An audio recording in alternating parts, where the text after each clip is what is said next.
मुंबई शहर ये वो शहर है जहां हर इंसान अपनी किस्मत आजमाने के लिए स्ट्रगल करता है। आर्यन 22 वर्षीय प्रतिभाशाली संगीतकार है। वो पियानो बजाने में माहिर है, लेकिन उसे लगता है कि उसका संगीत तब तक बेकार है जब तक कि उसे किसी बड़े मंच पर पहचान ना मिले। लेकिन उसमें आत्मविश्वास की कमी और बाहरी प्रशंसा पर अत्यधिक निर्भरता, यही उसका डर और उसकी कमजोरी है। आर्यन अपने छोटे पुराने अपार्टमेंट में रहता है। वो अपने कमरे में बैठकर अपने सामने रखे एक भव्य पियानो से वो अपनी नई धुन आशा का अभ्यास कर रहा है। वो एक प्रतिष्ठित संगीत प्रतियोगिता में भाग लेने वाला है। आर्यन प्रतियोगिता में अपनी धुन आशा प्रस्तुत करता है। अगले दिन प्रसिद्ध संगीत समीक्षक दीपक का लेख छपता है। दीपक एक प्रसिद्ध लेकिन आत्ममुग्ध संगीत समीक्षक जो आर्यन के संगीत को भावहीन कहकर खारिज कर देता है। आर्यन का संगीत एक शोर है, एक आत्मा रहित अनुकरण। उसमें कोई असली आशा नहीं है। ये अस्वीकृति आर्यन के सामान्य जीवन को तहस नहस कर देती है। आर्यन निराशा में अपना पियानो छोड़ देता है।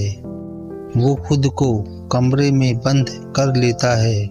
उसका दोस्त उसे पहाड़ी शहर शिमला के उसके पुश्तैनी घर जाने की सलाह देता है ताकि वो कुछ दिनों के लिए शोर से दूर हो जाए। शिमला पहुंचकर आर्यन शुरू में और भी उदास हो जाता है। वो अपने पियानो को छूता भी नहीं।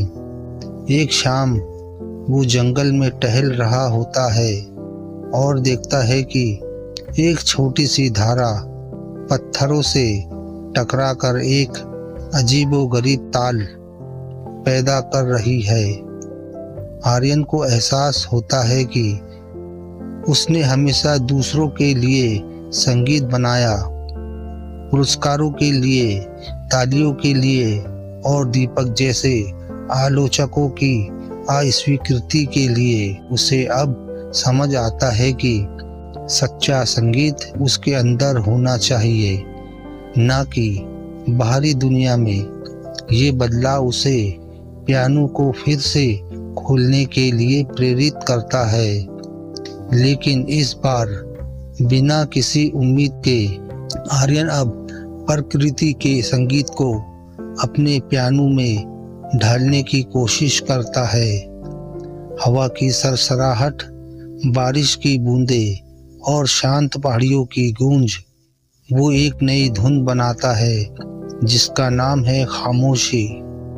ये सब कठिन रचना है क्योंकि उसे किसी बाहरी नियम या संरचना का पालन नहीं करना है। ये पूरी तरह से उसकी अपनी अभिव्यक्ति है। एक स्थानीय लोक संगीत समारोह में आर्यन को मंच पर बुलाया जाता है, लेकिन वो मना कर देता है। जब समारोह समाप्त हो जाता है और लगभग सभी लोग जा चुके होते हैं, आर्यन कमरे में रखे पुराने पियानो के पास जाता है। वो किसी को दिखाने के लिए नहीं, बल्कि केवल अपनी आत्मा के लिए अपनी धुन खामोशी बजाना शुरू कर देता है। संगीत इतना शुद्ध और हृदय स्पर्शी होता है कि हॉल के पीछे बैठे कुछ बचे हुए दर्शक और अनजाने में वहां से गुजर रहा समीक्षक दीपक रुक जाते हैं। उनकी आंखें नम हो जाती है। ये आर्यन का अपने डर, बाहरी अस्वीकृति और विजय है। दीपक, जिसकी आंखें खुली की खुली रह जाती है, आर्यन के पास आता है। वो कहता है, ये वो आशा है जिसे मैं ढूंढ रहा था। दीपक उसे एक बड़े संगीत समारोह में खेलने का प्रस्ताव देता है। आर्यन मुस्कुराता है, लेकिन शालीनता से प्रस्ताव को अस्वीकार कर देता है। वो कहता है, ये संगीत आपके लिए नहीं था दीपक जी, ये मेरे लिए था और आज ये पूरा हो गया है।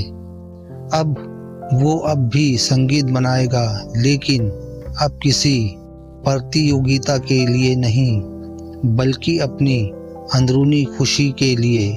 आर्यन वापस शिमला की शांति में लौट आता है।